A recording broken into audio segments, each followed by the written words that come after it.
Morocco से जो कश्ती जा रही थी स्पेन की तरफ, उसके बाद जो हादसा हुआ, जो लोग मारे गए और उसके बाद फिर एक और कश्ती में हादसा हुआ। उसके बाद पाकिस्तानी इमिग्रेशन ने एयरपोर्ट पर बहुत ज़्यादा सख्ती कर दी है। बहुत ज़्यादा लोगों की टिकट जो हैं वो ज़ाया हुई हैं, उन्हें ट्रैवल नहीं करने दिया गया और उनके पासपोर्ट पर ऑफलोड की स्टैंप लगा दी गई और कुछ लोगों की टिकट्स नॉन रिफंडेबल थी। उनकी टोटली टिकट ज़ाया हो गई और बाज़ औक़ात कुछ लोग पंजाब से थे, वो कराची ट्रैवल करके गए ताकि वो कराची से बाय एयर ट्रैवल कर सकें। उन लोगों का डबल नुकसान हुआ, एक तो पंजाब से कराची का ट्रैवल और फिर टिकट का ट्रैवल का टिकट की जो ट्रैवलिंग कॉस्ट है उसका भी उनका ज़िया हुआ। तो इन चीज़ों से आप किस तरह से बच सकते हैं? वक्ती तौर पर जो हालात चल रहे हैं पूरे पाकिस्तान में जितने भी एयरपोर्ट है, हर जगह पर एक ही सिचुएशन है कि बहुत ज़्यादा लोगों को ऑफलोड कर दिया गया है। इवन के जो लोग उम्रा पर जा रहे हैं, एजिड भी हैं, उनकी उम्र जो है 40-45 साल से भी ज़्यादा है, उन लोगों को भी देखा गया है कि उन लोगों को भी ऑफलोड कर दिया गया है, उनकी टिकट ज़ाया हो गई हैं। बहुत ज़्यादा परेशानी का सामना करना पड़ रहा है। अब सवाल ये पैदा होता है कि इस मसले से हम किस तरह से निपट सकते हैं, किस तरह से हम अपनी टिकट को ज़ाया होने से बचा सकते हैं। तो इसके लिए मैं कुछ पॉइंट्स आपके सामने शेयर करूंगा। अगर आप इस वीडियो को देख लेते हैं तो आप अपनी टिकट को ज़ाया होने से बचा सकते हैं, अपने टाइम को ज़ाया होने से बचा सकते हैं और सारी जो जलालत है उससे भी आप बच सकते हैं अगर आप ये वीडियो देखते हैं तो। क्योंकि मेरे अपने 3 क्लाइंट्स थे जिनका साउथ अफ्रीका का वैलिड वीज़ा था और जब वो ट्रैवल करने की कोशिश कर रहे थे तो तीनों को ऑफलोड कर दिया गया और उनका काफ़ी ज़्यादा लॉस हुआ है। तो मैं आपको बताने वाला हूँ किस तरह से आप तमाम तर प्रॉब्लम से निकल सकते हैं ताकि आप आसानी बैरून मुल्क में ट्रैवल कर सकें। सबसे पहली बात जो आपने नोट करनी है वो ये है कि जब भी आप किसी कंट्री में currently touristic point of view से जा रहे हैं तो काइंडली अपना जो होटल बुकिंग है रिजर्वेशन ना लेकर जाएं। क्योंकि अमूमन लोग यहाँ से रिजर्वेशन लेके जाते हैं और फिर क्या करते हैं जी, वहाँ पर अपने किसी दोस्त के यहाँ क़याम करते हैं।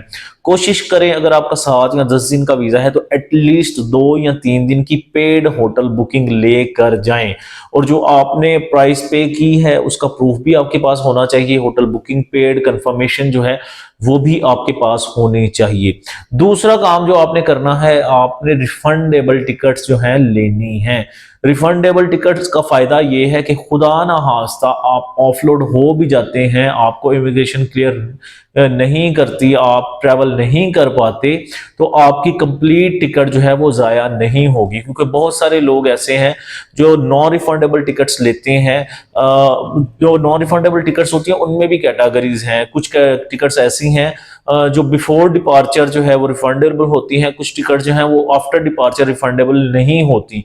तो आपने वो टिकट्स बाय करनी है जो आफ्टर डिपार्चर भी रिफंडेबल है, इन केस आप ऑफलोड हो जाते हैं, ताकि तब भी आपको उस टिकट में कुछ ना कुछ जो है वो पैसे मिल जाए। फॉर एग्जांपल अगर 1.5 लाख की टिकट है तो तकरीबन आपके 25-30 हज़ार का लॉस होगा, बाकी के पैसे आपके रिफंड हो जाएंगे। इस तरह से आपको ज्यादा लॉस नहीं होगा।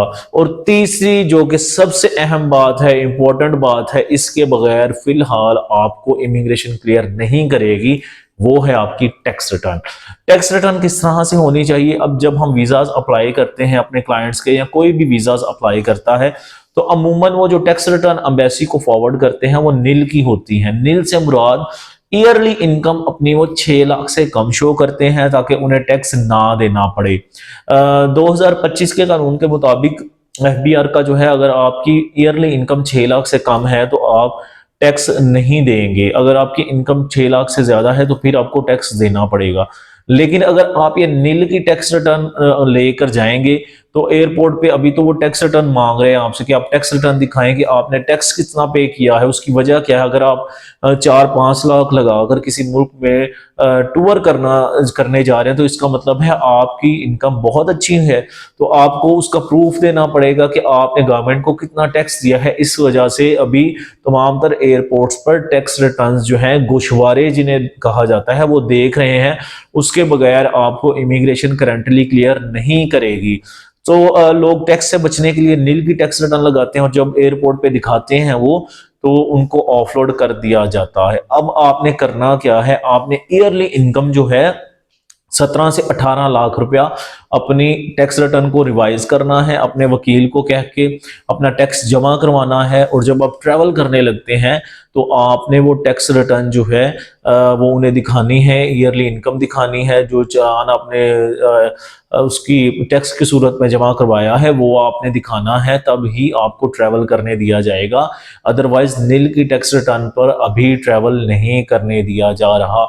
आया आपका वीज़ा एक नंबर है, आपकी होटल बुकिंग पेड है, आपकी टिकट आने जाने की है, अगर आपके पास नील की टैक्स रिटर्न है, आपकी इनकम जो डिक्लेयर करवाई है आपने वो 6 लाख से कम है, तो आपको ऑफलोड कर दिया जाएगा। अगर आप भी ऑफलोडिंग की स्टैम्प से बचना चाहते हैं, जलालत से बचना चाहते हैं, अपने पैसों को बचाना चाहते हैं कि मेरी टिकट ज़ाया ना हो, तो काइंडली अपने टैक्स रिटर्न्स को रिवाइज करवाएं, अपने वकील को कह के अपनी इनकम जो है उसमें ज़्यादा करवाएं। 17 से 18 लाख रुपया आपने ईयरली इनकम शो करनी है, तब ही आपको किसी भी कराची, लाहौर, इस्लामाबाद एयरपोर्ट से फ्लाई करने दिया जाएगा या फैसलाबाद से, अदरवाइज आपको ऑफलोड कर दिया जाएगा। मैं उम्मीद करता हूं अगर आप इस वीडियो को देख लेते हैं आपके पैसे ज़ाया होने से बच जाएंगे। आखिर में आपसे रिक्वेस्ट है, वीडियो अच्छी लगी हो वीडियो को लाइक करें, वीडियो को शेयर करें, चैनल को सब्सक्राइब करें, ताकि तमाम तरह आने वाली इस तरह की नई अपडेट्स जो हैं वो टाइमली आप तक पहुंच सके। खुदा हाफिज़।